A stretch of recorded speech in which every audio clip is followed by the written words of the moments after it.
नमस्कार दोस्तों, स्वागत है आपका अपने channel knowledge with facts by A K में। आइए हम आज देश दुनिया में हो रही कुछ खबरों के बारे में जानते हैं। उनमें से पहली खबर बनी है, वीरोसाइड कोटिंग विकसित करेंगे वैज्ञानिक। कोरोना वायरस डिसीज के चलते वीरोसाइड कोटिंग को वैज्ञानिक विकसित कर रहे हैं। वीरोसाइड कोटिंग क्या है, इसके बारे में हम आगे विस्तार से जानेंगे। ई ग्राम स्वराज स्वामित्व योजना का शुभारंभ किया गया। प्रधानमंत्री नरेंद्र मोदी ने ई ग्राम स्वराज स्वामित्व योजना का शुभारंभ किया। क्या है ई ग्राम स्वराज स्वामित्व योजना, इसके बारे में भी आगे चर्चा करेंगे। CII का GDP वृद्धि के लिए -0.9% और 1.5% के बीच अनुमान। ये कोरोना वायरस के चक्कर में जो हमारी GDP वृद्धि दर है, ये माइनस में जाने की आशंका है। 0.9% माइनस में और 1.5% के बीच में। कर्नाटक सरकार ने आत्ममित्र हेल्पलाइन लॉन्च किया। शांति के लिए बहुपक्षवाद और कूटनीति दिवस बनाया गया। विश्व खेलों के 2022 संस्करण के नए लोगों का अनावरण किया गया। जानी मानी रंगकर्मी उषा गांगुली का निधन हुआ। मणिपुर सरकार ने खोंगजोग दिवस मनाया।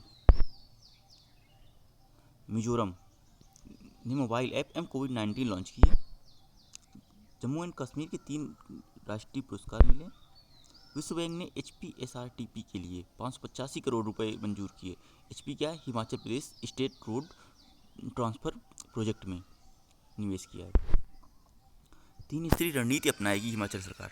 हिमाचल सरकार ने कोविड-19 से लड़ने के लिए 3 स्तरीय रणनीति तैयार कर रही है।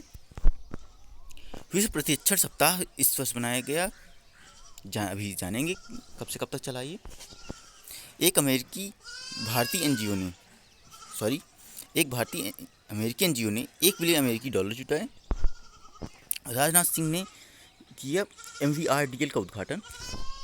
राष्ट्रीय पंचायती राज दिवस 24 अप्रैल को मनाया गया। उत्तराखंड मोबाइल ऐप संपर्क दीदी शुरू किया गया। IFLIC में 4% हिस्सेदारी खरीदेगी फेडरल बैंक। BRO ने बनाया एक स्थायी पुल, BRO बॉर्डर रोड ऑर्गेनाइजेशन, जो कि हमारे देश की एक सर्वोच्च संस्था है। भारत के आर्थिक विकास के अनुमानों में गिरावट।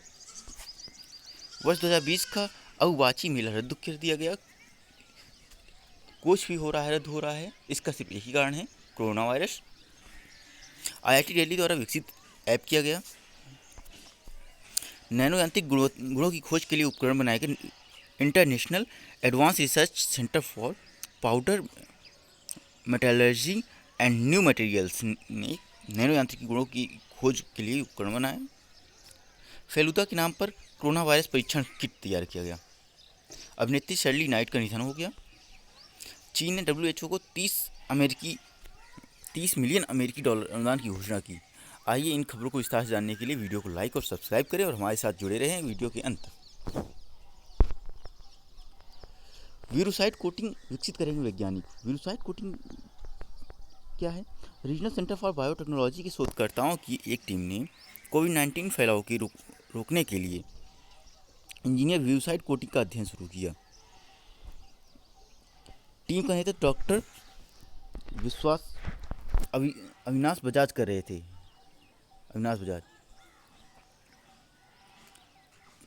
अध्ययन translation health science and technology institute के डॉक्टर मिलन सुरजीत और IIT दिल्ली के कपड़ा प्रौद्योगिकी विभाग से डॉक्टर सम्राट मुखोपाध्याय के सहयोग से किया जा रहा था। जो वीरोसाइड कोटिंग है, ये इनका नेतृत्व कौन कर रहा है? अविनाश बजाज कर रहे हैं। इसके बारे में हम जो क्विज है वो भी आपको थोड़ी देर में प्रदान कर देंगे। ई ग्राम स्वराज स्वामित्व योजना का शुभारंभ किया गया। 24 अप्रैल 2020 को प्रधानमंत्री नरेंद्र मोदी ने भारत के गांव विकास की गति को तेज करने के लिए 2 web portal e Gram Swaraj और स्वामित्व योजना की शुरुआत की गई। ई ग्राम स्वराज स्वामित्व योजना एक नहीं है, ई ग्राम अलग है, स्वामित्व योजना अलग है। आपसे क्वेश्चन पूछा जा सकता है, ये ई ग्राम स्वराज और स्वामित्व किस लिए हैं? तो गांवों के विकास के लिए हैं। ग्रामों में संपत्तियों की मैपिंग में स्वामित्व योजना ड्रोन का उपयोग करेंगी। इस संपत्ति पर विवादों को कम करने में मदद मिलेगी। CII का GDP वृद्धि के लिए 0.9 माइनस के 0.9 और 1.5 के बीच के अनुमान है। इसका कारण सिर्फ एक ही है, जो कि है कोविड-19। भारतीय उद्योग परिसंघ CII की एक रिपोर्ट के अनुसार इस वित्त वर्ष भारत की GDP में 1.5% का विस्तार या यहाँ तक कि 0.9% की कमी तक हो सकती है। इसने कोविड-19 महामारी द्वारा उत्पन्न आर्थिक चुनौतियों के समाधान के लिए कई उपाय भी सुझाए। इसने MSME के लिए कॉरपोरेट बॉन्ड और क्रेडिट प्रोटेक्शन स्कीम की सदस्यता के लिए एक फंड के निर्माण के सहित तत्काल प्रोत्साहन की मांग की। कर्नाटक सरकार ने आपत्तिमित्र हेल्पलाइन लॉन्च किया। कोरोना वायरस के खिलाफ अपनी लड़ाई में लोगों को सशक्त बनाने के उद्देश्य से कर्नाटक सरकार ने एक विशेष टोल फ्री नंबर और एक मोबाइल ऐप के साथ आपत्तिमित्र हेल्पलाइन शुरू की है। आपको पता हो तो कर्नाटक पहला राज्य बन गया है कोरोना वायरस से मुक्त होने वाला, यानी कई दिनों से यहाँ पे एक भी केस नहीं आया है। जिस देश में 14 दिन से कोई भी नया केस ना आए, उसको कोविड-19 से मुक्त राज्य मान लिया जाता है। पहला राज्य है कर्नाटक और दूसरा राज्य बना है मिजोरम। एप्लीकेशन और नंबर का उद्देश्य जरूरतमंद लोगों को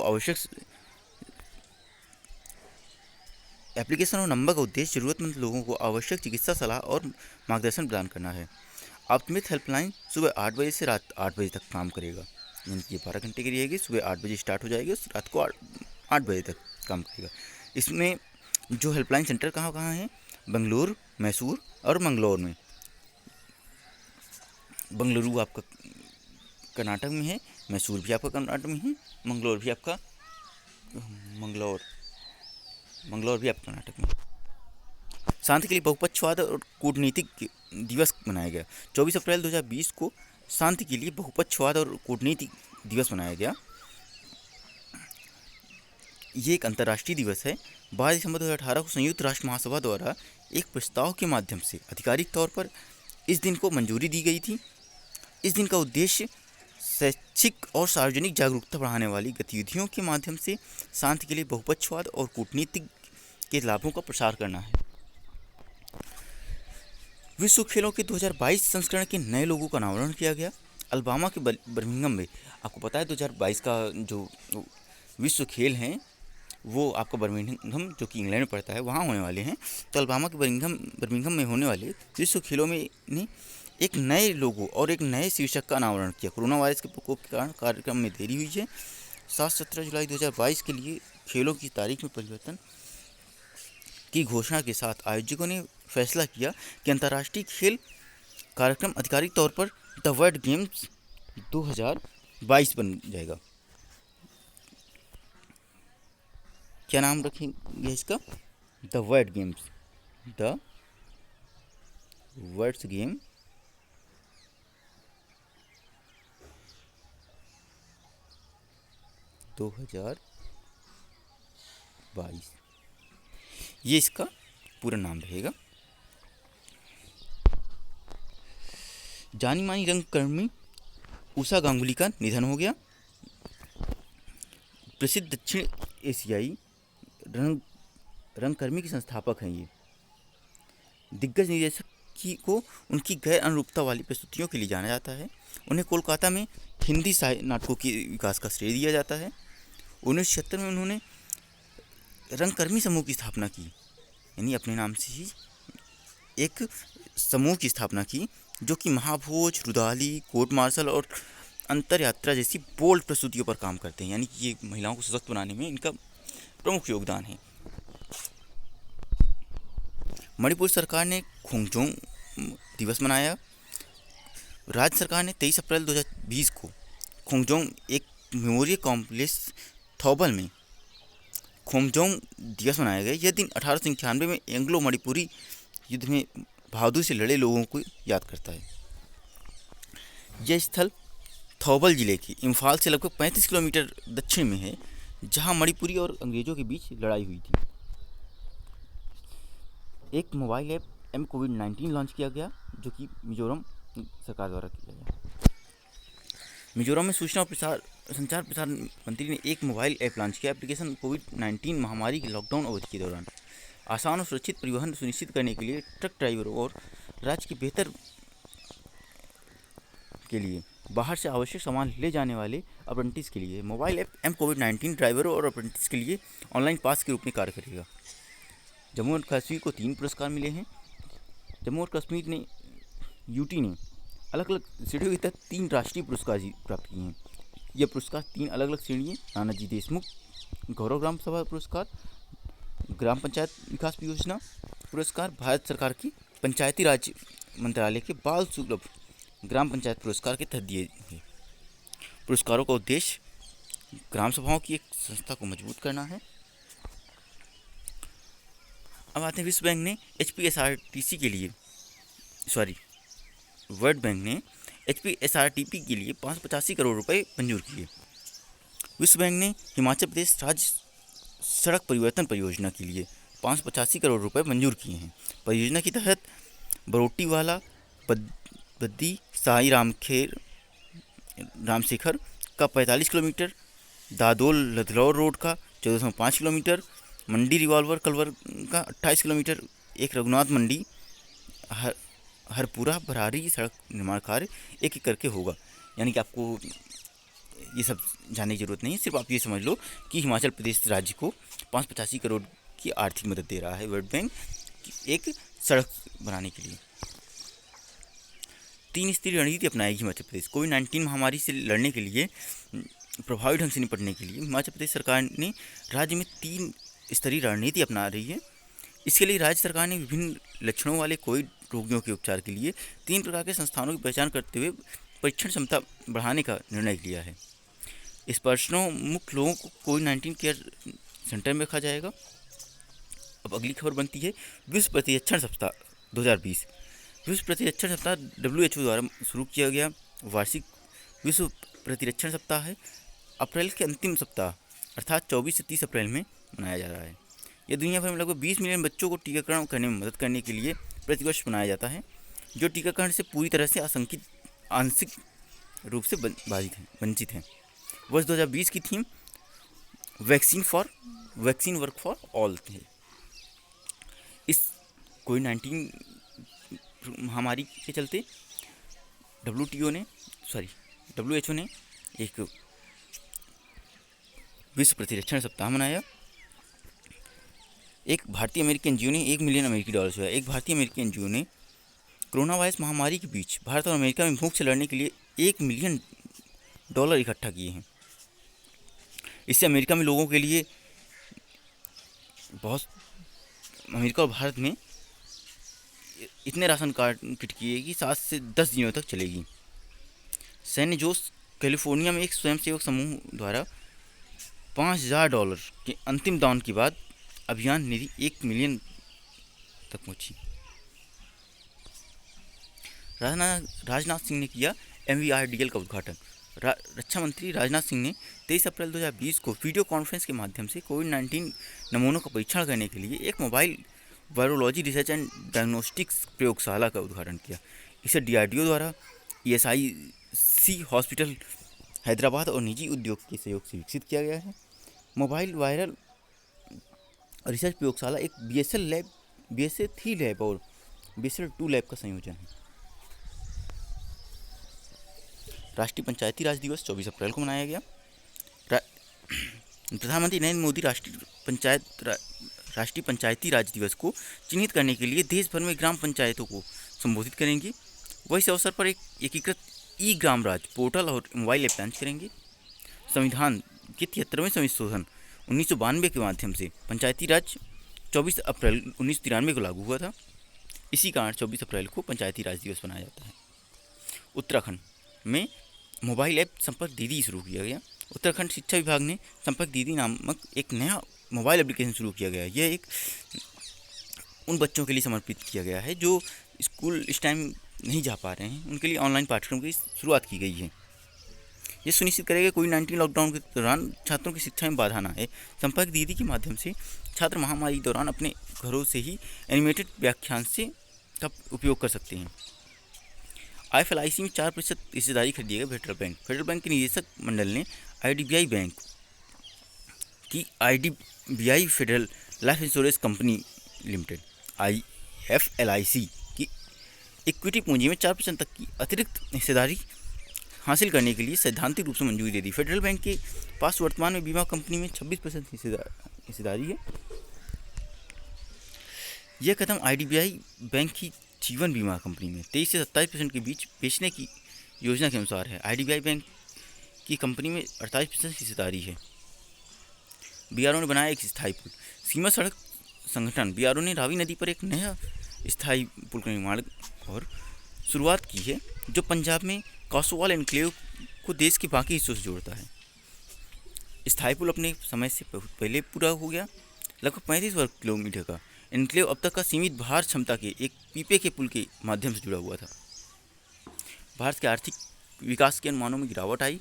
23 अप्रैल 2020 को फिच रेटिंग ने चालू वर्ष में भारत के आर्थिक विकास अनुमानों को 0.8% तक घटा दिया है।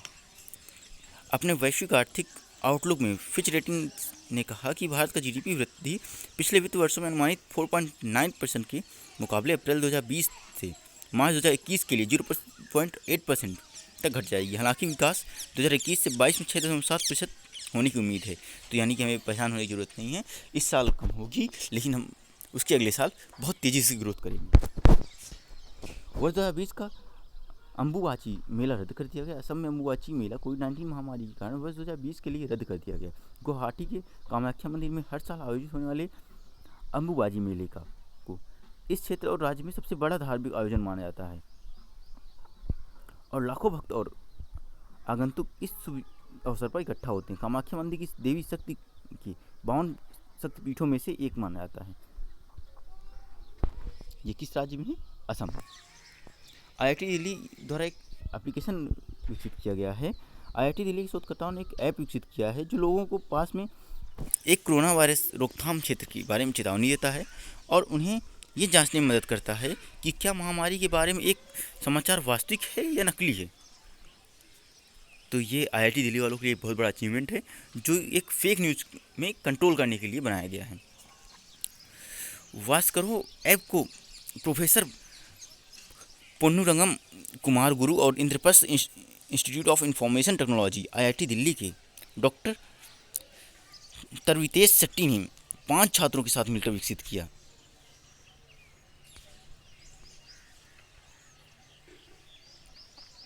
नैनो यांत्रिक गुणों की खोज के लिए उपकरण तैयार किया गया।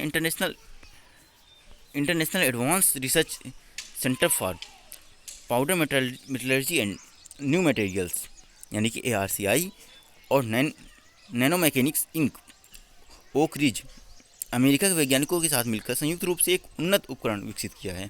यह बहुउच्चरण मिश्र, कंपोजिट और बहुस्तरीय कोटिंग जैसी सामग्रियों के नैनो यांत्रिक गुणों की खोज कर सकता है। उपकरण को नैनोबिलिटी 3D कहा जाता है। कोविड-19 से लेकर एक और आउटब्रेक न्यूज़। फेलुदा के नाम पर कोरोना वायरस परीक्षण किट तैयार की गई। CSIR के institute of genomics and integrative biology के वैज्ञानिकों ने कम लागत वाले कोरोना वायरस परीक्षण का पेश किया। इससे रोगजनक का पता लगाने के लिए किसी महंगी मशीन की आवश्यकता नहीं होगी। फिल्म निर्माता सत्यजीत राय की कहानियों में जासूस चरित्र फेलुदा के नाम पर इस परीक्षण का विकास देवज्योति चक्रवर्ती और सैनिक मैती ने किया। अभिनेत्री शर्ली नाइट का निधन हो गया। अभिनेत्री शर्ली नाइट का अप्रैल 2020 में निधन हो गया। वह 1955 की फिल्म पिकनिक में एक भूमिका से लेकर to Paul Blart mall cop फिल्मों में केविन जेम्स की मां की भूमिका में निभाई थी। मंच पर उन्होंने कैंडीज चिल्ड्रन में उनकी भूमिका के लिए 1976 में एक टोनी पुरस्कार भी जीता था। टोनी पुरस्कार एक फिल्म जगत में एक बहुत बड़ा पुरस्कार माना जाता है।